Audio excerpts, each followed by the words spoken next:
welcome, and thank you for taking the time. Seems to be a full house, which is great. I never get this. Uh, and there's a fantastic panel. And thank you for the introduction. So, my name is Abhijit. I'm from Deloitte. I'm a director in Deloitte. Big part of my job is in the field of digital transformation and marketing transformation, right? And this is the topic that we have is very relevant to what I do on a day-to-day basis, which is, organizations. We help organizations figuring out what are the kind of efficiencies they're looking at, how do they, acquire more customers and retain more customers and basically sell more, which is what everybody wants to do business for, right? And I think I have this esteemed panel with me.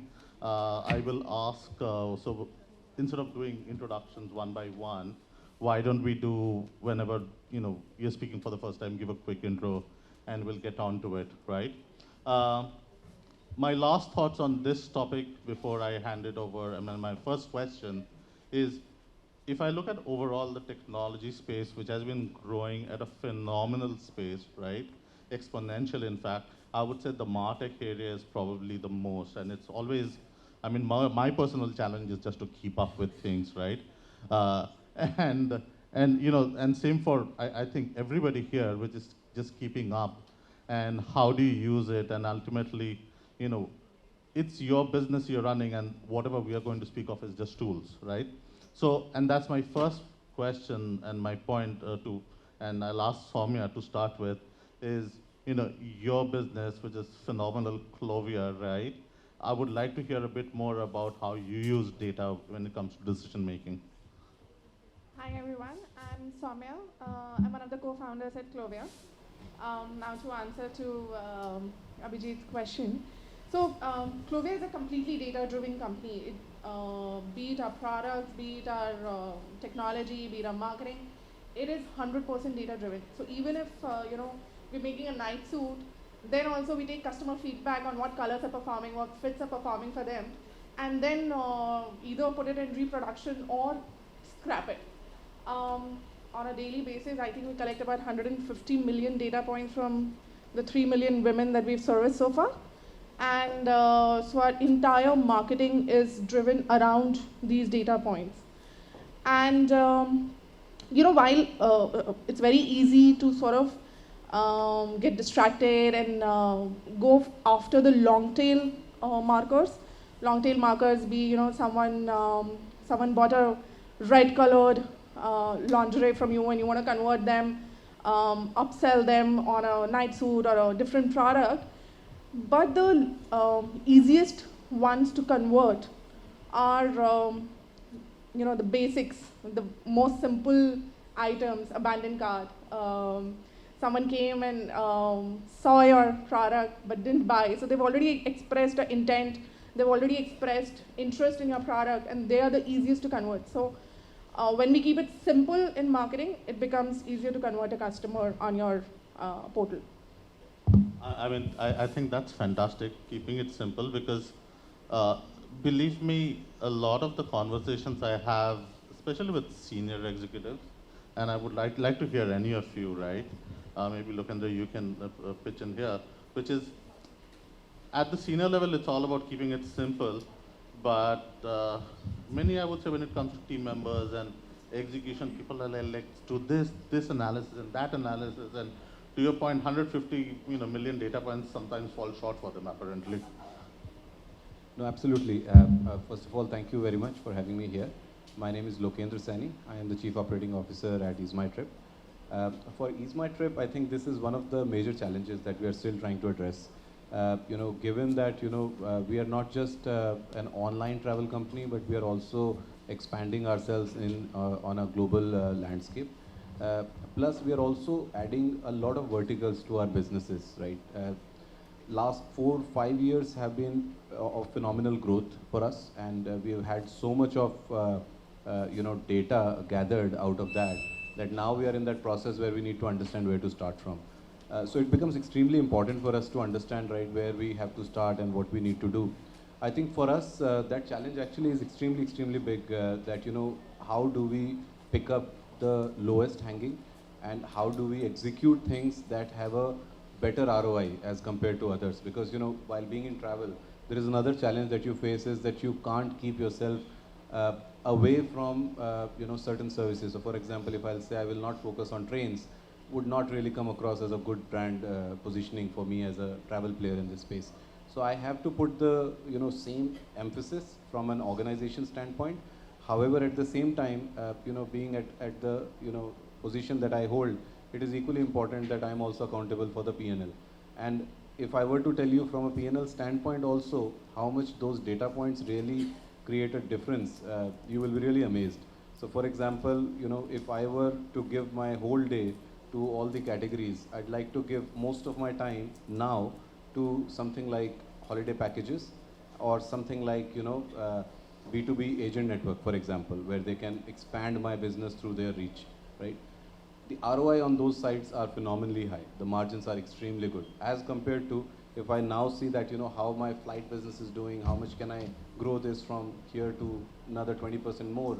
Maybe it will, create a lot of noise, but from a P&L standpoint, it might not add a lot of impact. So from those standpoints, right, I have to be extremely cognizant of how my different data points are showing me or rendering me results on the P&L side. Awesome, awesome. Thanks for that insight. And in fact, I think Sajid, I'm going to ask you here because we had a very interesting conversation, right before this about measuring efficiency and Zomato's take on it, right? Zomato is huge. Everyone knows it. It's probably my most used app, as you can see. So, Sahib, especially, chasing after numbers, what's your take on this? So I think context is important. I'm Sahib. I look at, we don't have designations as Zomato. So I look at product/marketing projects as Zomato. Whenever we talk about automation, data, segmentation, journeys, volume and variety of data, and how can we get the best out of the data we have, how can we get the best performance marketing out of everything. So there's a lot of merit in doing data-driven calls. There's a lot of merit, there's a lot of data around. You can target based on cohorting, you can target based on segmentation and XYZ. Too much is happening in the world right there. But you got to also consider that what is the opportunity cost of when you are creating a complete data science team, creating marketing around data, channeled by data. So I'll give you an example. So what we were also talking about, talking with Abhijit before this, was that, let's say, I'll take you back 2 years back. Notifications for Zomato is very important. Why? Because in a day we touch, like we have, we send like 2 notifications or 3 notifications. We have 3 touch points with our customer base. So let's say if we are saying about 60 million people, 3 touch points, they have 180 million touch points in a day. Potentially every time throughout Zomato's journey, notification was a performance marketing tool for Zomato. It was a very data-driven thing. Acha, we'll cohort, this customer's AOV is this, send him the offer for higher value, this customer lives in this locality, this customer orders non-veg, this customer is a lunch customer, upsell dinner, this customer weekday customer, upsell weekend, X, Y, Z, and the cohortization and segmentation were going to the power tens and everything. So there's a complete data team around it. There's a complete deployment team around it. There's a complete copywriting team, because then every copy, a notification is a copy. We call it copy. So a copy has to be different to different customers. We took a step back and we said, hey, are we sitting on an opportunity cost of building a brand with them? Because then our notifications was like, get this 20% off, get this 30% off, get up to 60% off, till rupees 50 or something like that. So we took a step back about 2 years, 1.5 to 2 years back, and we said, should we consider checking, viewing notification not from a performance angle, not from a marketing performance, performance marketing, what we call it, ROI, but from a branding angle, are we bringing a smile to the customer face when he or she reads the notification? So that's where we changed the entire, for notifications in particular, that's where we changed the entire paradigm. And we said that, can we just write a great copy which will just spread smile? Can smiles be our KPI? So I think whenever we take these data-driven calls, and a lot of young startups come to us and say, Acha, what can we do? What all we should we automate our marketing? Should we create these journeys of cart abandon and stuff like that? I think context is important. If you are building your startup, it's early stages, maybe brand building is important right now. Every company, every function, every project has a different life cycle. So I think that's a point to consider.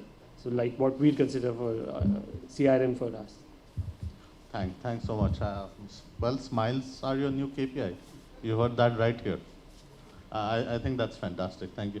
Which brings me to another innovative, and Nikhil, this is for you. Do you want to speak about some of the innovative ways that you're driving, whether it's capturing and retention? So yeah, I mean, just start with your card. Yeah, absolutely. So first of all, thanks so much for having us here. My name is Nikhil, and I'm one of the co-founders here at LimeChat. So basically, the premise is we do everything from support, sales, and marketing automation for specifically just for D2C brands. And the whole purpose of what we even started is to understand one big pain point, and that is to understand how we can build personalization with the customer. You talked about smiles. You talked about capturing data on this panel and how to utilize that data, right? A big pain point about a couple of years ago was a shift of people coming into the whole purpose of D2C is to start capturing that data and build personalization. And today, I think one of the biggest problems we're facing is around CAC, right? Marketing, you could actually put down into two different buckets, acquisition marketing and retention marketing, right? I think over the last 12 months, there's been a lot of work that has been done on retention marketing in general. We work very proactively on channels like WhatsApp to help empower brands on WhatsApp. Now, WhatsApp has brought in a certain level of visibility into things that were only on SMS and email earlier. So what that has done, it has started bringing up the open rates much higher. And as a result, the conversions have also increased. We talked about abandoned checkouts here as well. The simplest things actually bring about the most amount of conversions. And now, we talked about innovation. There's more innovation we can actually bring to these channels going forward. Right now, marketing in everyone's mind is always a push-based channel where you can only push out things. The brand is sending you a message and you have to just consume. What's next? So we actually believe that the next wave of how marketing is going to be push plus pull, where you can actually interact with things like the marketing messages. If you're already doing this on WhatsApp, you can actually respond on WhatsApp. You can actually talk to the brand on WhatsApp. It sends you a message about your favorite new shoe, right? You can actually talk to them about it. Hey, do you have what are your souls like? What do I have? And so marketing itself, and even the retention marketing space, if I have something like abandoned checkouts, I can put some 3 CTX buttons like know our journey, for example, and people actually respond to that. So by adding something as simple as know more about us, or why we started, or the brand's journey, alongside that abandoned checkout message, we got a 6x increase in engagement rate, right? It just means that people are just more likely to engage with brands where they can see that level of personalization. And now, how to take it one step further? We talked about CAC, right? Now, if I look at it from a performance marketing perspective or an acquisition marketing perspective, what can we really do over there? Over a period of time, with all these updates, iOS 14 is something that's on top of everyone's mind. We see that CAC has risen significantly over the last 24 months. So what innovation can we bring? How do we bring personalization into the customer acquisition funnel right now? There's one new innovation that I would like to talk about right now, which is something that we have not even announced to the world, and in fact, it's called CTX ads, where you can actually use a medium like Instagram, and you're scrolling on Instagram, the ads you typically see on Instagram, if you click on them, where do they go? They go to a website, right? And every brand right now has their own website, they're very proud of it, and they optimize that website like it's no one's business. Actually, it is their business to optimize it, but that's what they do, right? Now, instead of taking the customer to the website where they have to be proactive to make a sale, let's flip the script. Let's take them from Instagram ads to Instagram DMs. It's right on the platform, there's no cost. It's very easy for people to actually come to a DM. And for the next 7 days, you can actually engage with that customer. Be proactive. Send them the questions they need to actually make a decision to buy. Right, it ends up being a lead generation engine. It ends up being a way for you to have a personalized interaction at the top of the funnel, which has not been seen so far. using WhatsApp as a medium has been great at the bottom of the funnel. But the next big question is, what can we do at the top of the funnel? And this is just scratching the surface. I'm really excited about what the next 2 years actually hold in this space. And the best part is, guys, that big companies where you're actually using these platforms, Meta, for example, is very much aligned in bringing these new features to life. If you're actually seeing announcements on, like for example, GeoMart. GeoMart became very famous. They made an announcement just last month where you can actually make purchases through the bot itself. And for the first time, I think the sentiment of India, or like people in this room can see that, hey, I would actually make a purchase from that bot. I would actually make a purchase from WhatsApp. The WhatsApp, there's address collection, there's catalog creation, there's also payments happening right through that. So I believe that there's a lot to explore right now, and yeah, it's going to be very exciting. Thanks so much. Deepak, this one is for you. Again, fantastic, company, personal user, big fan. Thank you. Let's get back to your basics of. I think two parts to it. One is, what are your thoughts on just keeping up with the explosion of the various tools, etc., that is there? I mean, or do you just stick to what works for you? And second is, your ROI versus your efficiency, and how do you balance some of that? I mean, this is an organization which is, again, physical product, but digital, you do a lot of D2C, so that's on top of everyone's mind. Sure. Thanks, Abhijit. I think first of all, kudos to organizer. I think the event started on time because it's raining heavily, and in my experience, I've never seen a panel discussion afternoon starting on time. So that itself kind of, I think there's a lot of automation happening on the organization front itself. Because I was about to message Soumya that is the event running late so that I can grab my lunch and come, but yeah. Just brief introduction about myself. So I'm Chief Operating Officer at Bombay Shaving Company. So we have two brands, Bombay Shaving Company and Bombay, and we are in business of reimagining hair removal for men and women. Because we believe that the first thing when you wake up in the morning and go in front of the mirror in your bathroom is the unwanted hair on your face, which you either want to get rid of or get groomed, right? So that's where we are solving for Indian men and women. So Abhijit, to your question, completely agree. So we started almost 6 years back. I think that time, D2C as a term, I think the brands who were doing D2C, I think Clovia kind of started much before that, maybe a decade before that, right? So, I think that was a time when D2C kind of started exploding in India, right? So 2016 to 2020. So we have seen the ecosystem has evolved a lot.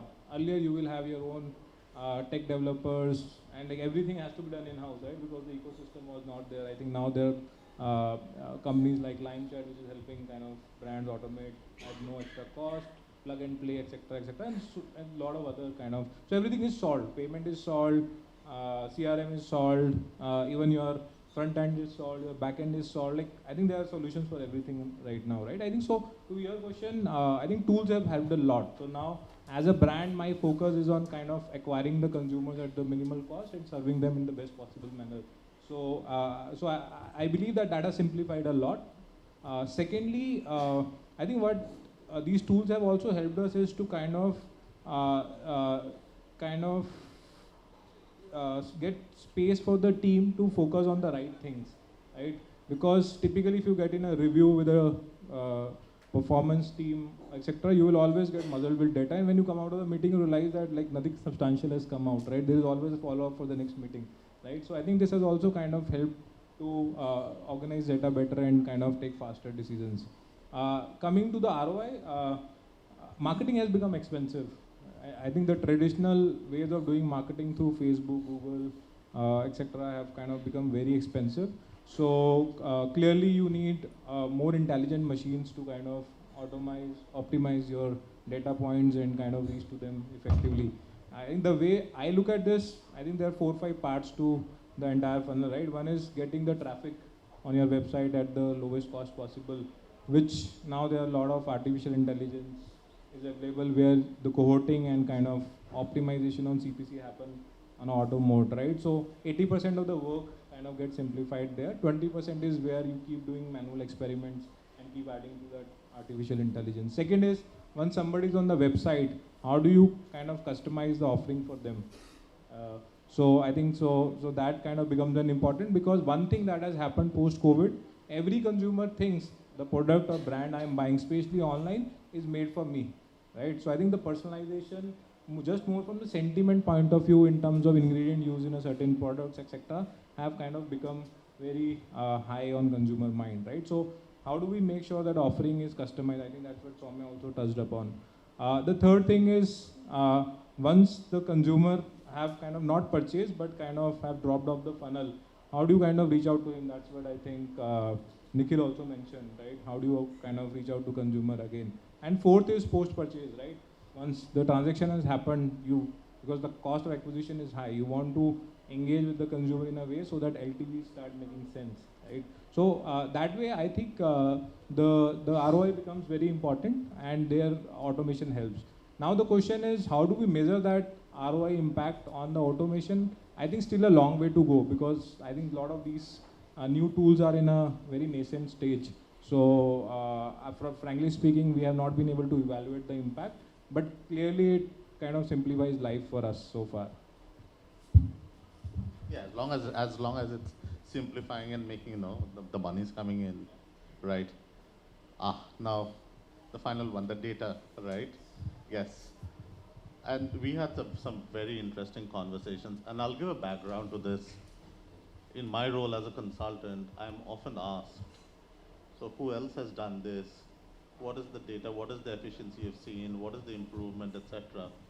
And then I'm speaking to my friend Puneet over here, and then we are talking about experiments where there is no base of measurement. Again, this goes back to, this is an industry and automation which is fairly expanding at a very, very quick pace. So how do you measure things where you don't have enough data, or there is no base and you're creating the base for the first time? So, Neet, to you. Yeah. Hi, my name is Puneet, and I look after data science at Wakefit. So this is a question which I generally ask a lot of consultants, that if I don't have a measurement base, how do I do it? So at Wakefit, what we do is we look after, when we are doing something for the first time. For example, launching 100 days, 100 nights trial. So that was unheard of when we launched our mattresses for the first time, or when we tried it out even on our furniture for the first time.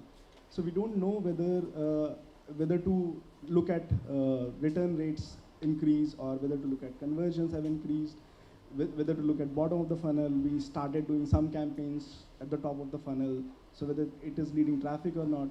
But the first thing that we always go after are the usual suspects, like how the consumers are interacting with it, whether the CTR is fine or not, what are the things which are working out for us, what are the things which are not working out for us. Can we do something to optimize the metrics which are not working out for us?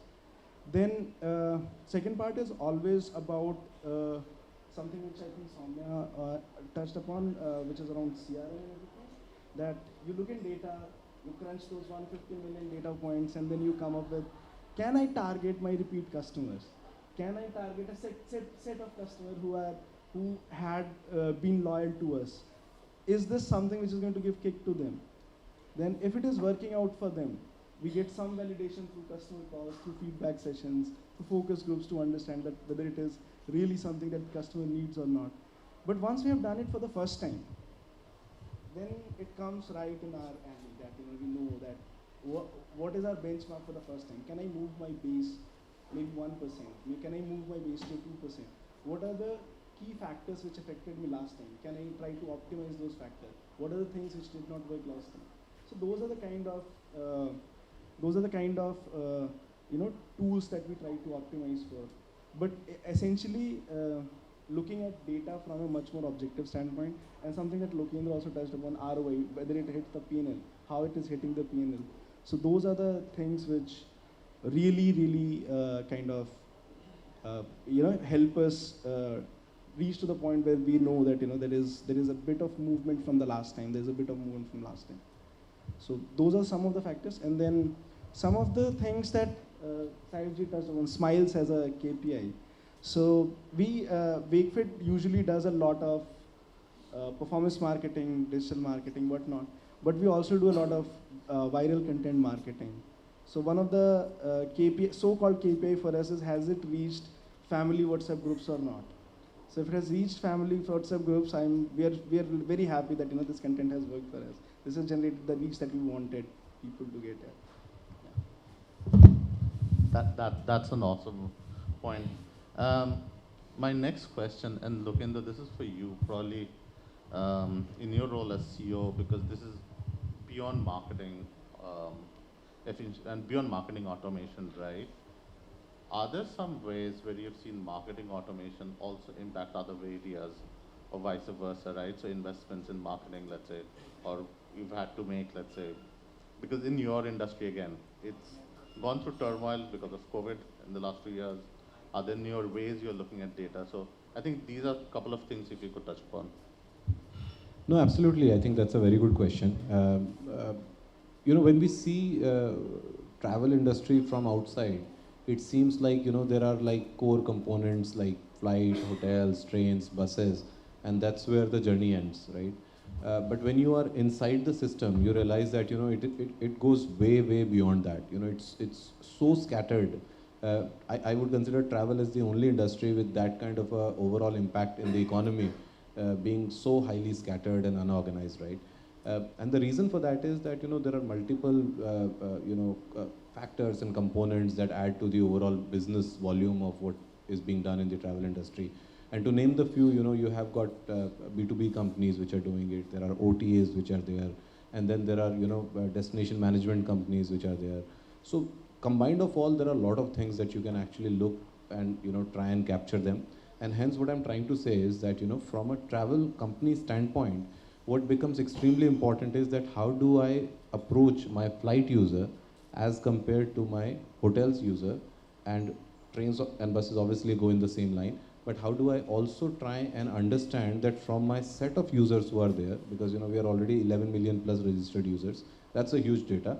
Now, how do I capitalize more from these users to also, pitch holidays to them, for example?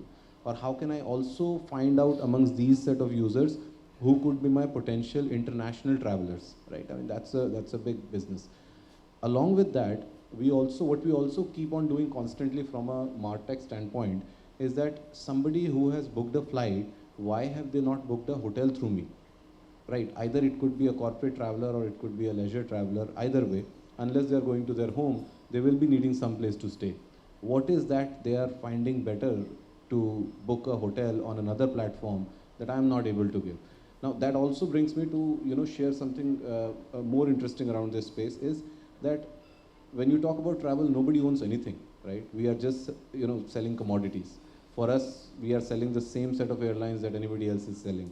Similarly, we are selling the same set of hotels that anybody else is selling. We don't have any USP for that matter. Hence, we have to find out from the user behavior and the user migration from one platform to another to understand and take cues from it. So it goes a little notches above that. We just don't take understanding from the standpoint of that who is the repeat user, who is the dormant user, who is a user with a very high LTV and all those things. I'm sure these terms are extremely common.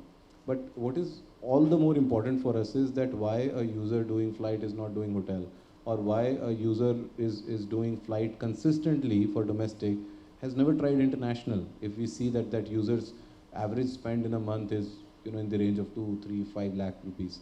So those are some of the very interesting questions that we keep on contemplating. And I think we are at that juncture in our journey now that, like I mentioned, moving into multiple geographies, it also is, extremely important for us that how do we create cross-pollination. So from India, how many people are traveling to those destinations that I can try and source, directly through my channel. And that is something that we are really working very hard in terms of identifying. We have not yet identified how to do that. Yeah. Thanks so much. I'm going to ask, and this is probably for all of you, so feel free to jump in. So, it's great, efficiency, more profits, why not? Everything is nice. But at what point do you think, or have you identified in your cases that the investment is not worth it anymore, or you're going to start, paring back the investment, or you say, efficiency is probably hurting my consumer, or I mean, to a point, Saibjit, what you were saying, it's so much more important to have a connect with the consumer, right?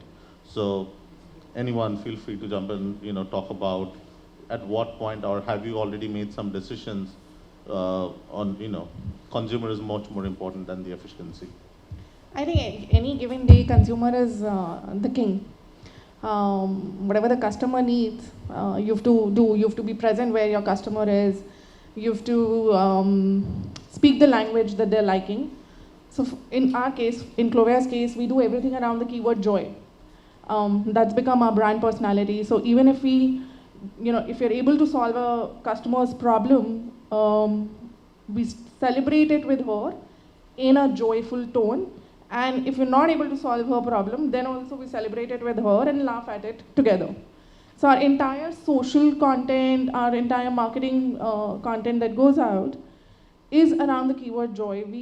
We don't talk about education, and even if we do talk about education for the category, it's done in a fun manner. Like Zomato, we are also trying to become the meme king or queen. So a lot of our notifications also go out in that format that, aao behin Clovia se discount le lo type of messaging. But it's a very thin line that you walk. So you can't irritate the customer if you're speaking to her or if you're reaching out to her thrice a day or, lesser, you can't irritate her. And that's why we chose this route that, if you're having fun with her, if you're making jokes, if you're laughing at something with her, then there's no way that, you'll be able to irritate her. So that's the strategy that we took.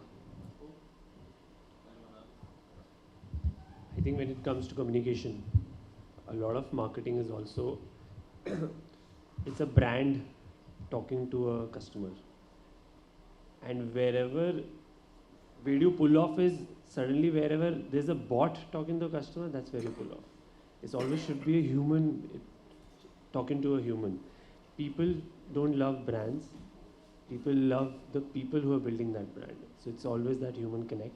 So in communication, never lose that connect. So that'll be that.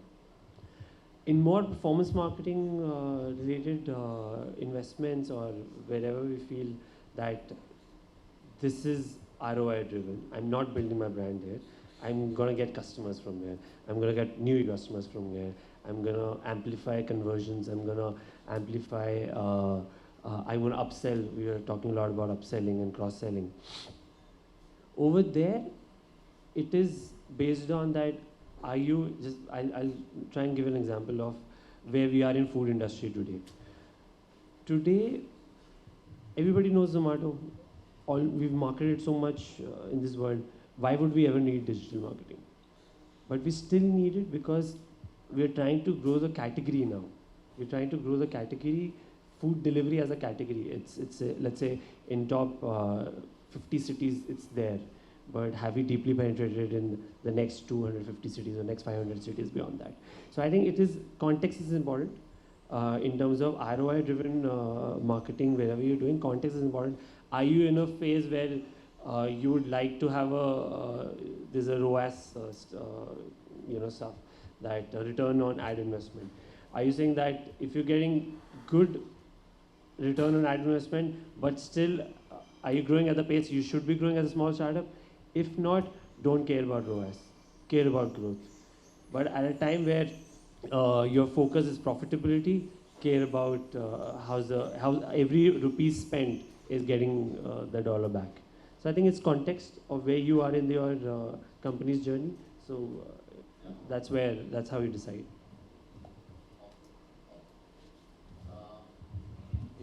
I will just add to Soumya and Saib. I think there's a nuance to your question. Frankly speaking, I think everybody sitting here is a firm believer in technology, right? So I don't think it's a question of pulling back. It's a question of, does you completely rely on technology? I think answer is no. You need constant human intervention to make sure that it is serving you and your consumer in the best possible way. That's important because I think in the current environment, which is cutthroat, everybody is trying to solve different consumer problems within same category, multiple brands. You are more than competing with other brands in your category, you are competing with the previous last best experience of your own consumer, right? Because if you're not able to live up to that, the chances of losing consumer is very high, right? So that's where I think the human intervention becomes very important. That's what I think Saib and Soumya also touched upon. So that's important. No, absolutely. So I'd like to quickly touch upon two things here with very specific pointers. For us, because of combined of two things. One, we are a very, very traditionally, fundamentally right business approach company. We believe in earning first before burning, and therefore we have to be extremely, extremely aware of where are we spending money.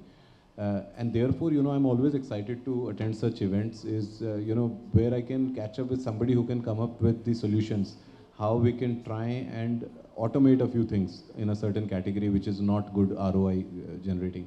So for example, in trains, right, I mean, it's largely owned, captured, and in a way, it's totally managed by IRCTC. Leaves very little for anyone, in this space to earn from it. Regardless, you have whatever number in this category.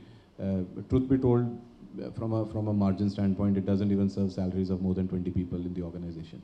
So that's where we like to see that how can we add a more of automation, and then try and focus on other categories at the same time not losing growth on the on a category like this. So that's one, and I think from a customer centric approach standpoint, that has been the core of Ease My Trip. Simply because if you see a lot of brands in travel still experiment with running ads in their app, on their web, they use their real estate. But that's the only thing we have stayed away from cautiously, and it's a call that we have taken very, very cognizantly, is that we do not want to compromise on the experience of user who's coming to the platform specifically with an intent of buying travel services. But having said that, everyone likes that content income that comes. If there is a solution that's there, I mean, more than happy to explore. Thanks so much. We've got about 3 minutes. So anybody wants to ask any questions? Thanks. I mean, it was a lovely discussion. I have one specific question for you, Saibjit. I mean, I love the way the Zomato has the notifications. I mean, I clearly remember a couple of months back taking a snapshot of a notification and sharing it within my WhatsApp group that this is something how the company has targeted me. And you mentioned something about capturing smiles as the KPIs. Now, every company from the marketing standpoint wants to know what is the customer satisfaction, right? And they want to know how they can make them more happy. Now, you're saying that you can measure smiles from the notification. So, I just wanted to know, how are you able to do that? We are waiting for the tech, where when you open your screen and if you smile, we'll get that data. I think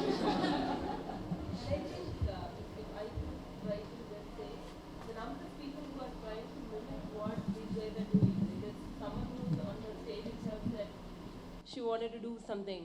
Or like there are a lot of other brands who are actually thinking that POV is nice. Yeah, I'm actually wanting to be that.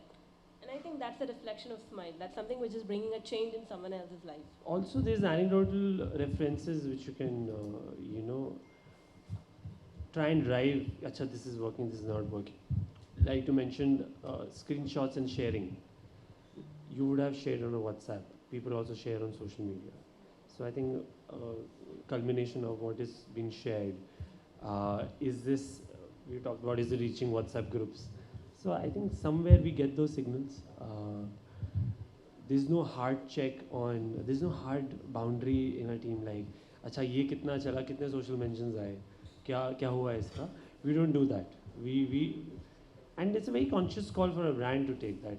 Hey, notifications, CRM/CRM for us, we say it's not for performance, it is for brand building. So if my brand is building over time, and these are cues you get over time, I mean, I would just like to add on till that. now, 5 seconds. Yeah. I mean, you can actually get a tangible metric to that now, very honestly. Because a lot of these campaigns are starting to run on apps where you can get feedback. I was talking about the push plus pull aspect, right? you can actually ask for feedback at certain points of the campaign if you put it in the right places. And you can actually measure whether or not people liked it or not about the engagement, and use that to drive different type of campaigns in different areas. So you can actually get a tangible number to that now. Thank you. Thank you.